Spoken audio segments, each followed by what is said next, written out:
ये भूल हमारे हिंदू राजाओं से हमेशा होती थी कि अपने शत्रु का वध करने की जगह हम दया करके उनको छोड़ दिया करते थे। पता नहीं ऐसा क्यों करते थे हम। हमारे सामने उस वक्त पृथ्वीराज चौहान का ज्वलंत उदाहरण था। 1192 की बैटल ऑफ तराई में मोहम्मद गौरी ने पृथ्वीराज पर कोई दया नहीं दिखाई थी। जैसे ही उनको गिरफ्तार किया, उनको बंदी बनाया, उनकी गर्दन काट दी, उसने हत्या कर दी। तो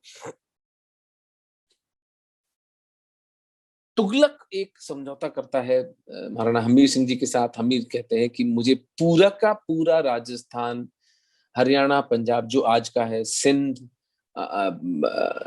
अफगानिस्तान तक की भूमि वो लिख कर साइन करके देता है, इस पर महाराणा हमीर का शासन रहेगा।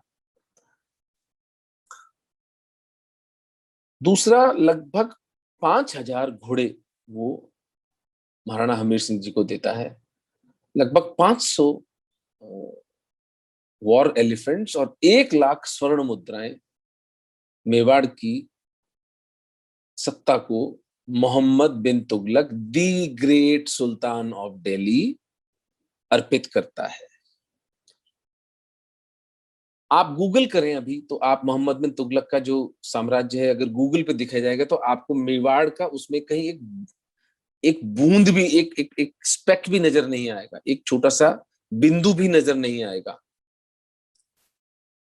मुझे नहीं पता कि हमारे इतिहासकारों ने भांग पी करके इतिहास लिखा है या इन्होंने रिश्वतें खा खा कर वामपंथियों से, जिहादियों से, और इनके जो हेल्थ मिनिस्टर्स, हमारे एजुकेशन मिनिस्टर्स थे, मदरसा छाप आजाद, एमसी चागला, नूरुल हसन, फखरुद्दीन अली अहमद, इनके इंस्ट्रक्शंस थे कि हिंदुओं का इतिहास मिटा दो। महाराणा हमीर का नाम भारतीय इतिहास से मिटाना बड़े से बड़ा स्कैंडल है, क्योंकि वो कोई ऐरा गैरा नत्थु खैरा राजा नहीं था। वो महाराणा हमीर सिंह वो महाराणा थे जिन्होंने तथाकथित दिल्ली की सल्तनत के मोहम्मद बिन तुगलक को और जालोर की संयुक्त सेनाओं को बुरी तरह से पराजित किया था। एक कमीशन बैठना चाहिए और पता होना किया जाना चाहिए कि किन किन इतिहासकारों ने महाराणा हमीर सिंह जी का नाम हमारे इतिहास से मिटाने में अपना योगदान दिया है, और उनको दंडित किया जाना चाहिए, चाहे वो जीवित हो, चाहे वो इतिहासकार मर चुके हों।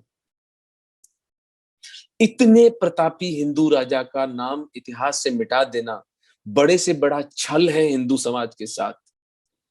और अब समय आ गया है कि इंटरनेट का कम से कम सम्यक उपयोग करते हुए, और जो हमारी सरकारें किसी राज्य में, किसी प्रदेश के अंदर, केंद्र के अंदर हो, हम हिंदू कम से कम हमारे उन पुरखों के नाम को पुनर्जीवित, पुनर्जागृत कर सके जिन्होंने सब कुछ गंवा कर मेवाड़ की उस महिमाशाली जनता ने अदम्य त्याग करके अपने महाराणा को मरे हुए एक निर्जीव सी संस्था को उन्होंने उठाकर वापस खड़ा किया था। हम कल्पना कर सकते हैं क्या त्याग, क्या लेवल ऑफ सैक्रिफाइस रहा है इन महापुरुषों का। तुगलक को हमें पढ़ाया जाता है जो कि कैदी बनाया गया था। कम से कम 1 दर्जन पुस्तकें हैं जहां पर इस बात का वर्णन है। मैं कोई अपनी तरफ से तो खोज करके नहीं कह रहा हूं। तो अब हमारा कर्तव्य बनता है कि महाराणा हमीर सिंह जी को उचित स्थान उनके इतिहास में दिलाया जाए, हमारे इतिहास में, कि वो महापुरुष कितना इंस्ट्रूमेंटल था। अगर हमीर नहीं होते तो कोई सांगा ना होता, कोई कुंभा नहीं होता, कोई प्रताप नहीं होता, कोई राज सिंह नहीं होता। हिंदू रेजिस्टेंस टू इस्लाम पूरी तरह से समाप्त हो गई होती और आज हम सब मुसलमान होते, हम भी गुलाम होते। ये इस एक महापुरुष के कारण और एक चारणी माता बरवड़ी देवी के आशीर्वाद के कारण आज हम सब लोग हिंदू हैं। मैं इस बात पर इसलिए अटक गया हूं क्योंकि मैं जिस व्यक्ति से हमीर सिंह की बात करता हूं, बल्कि 3 वर्ष पूर्व जब तक मैंने इतिहास नहीं पढ़ा था, मैं खुद हमीर सिंह के बारे में नहीं जानता था कि वे कितने महिमाशाली और कितने प्रतापी राजा थे। तो मेरा आह्वान हिंदू समाज से है, आप अपने इतने प्रतापी राजा को, जिसका राज्य अफगानिस्तान से लेके मालवा तक और ऊपर दिल्ली से लेके नीचे महाराष्ट्र तक फैला हुआ था,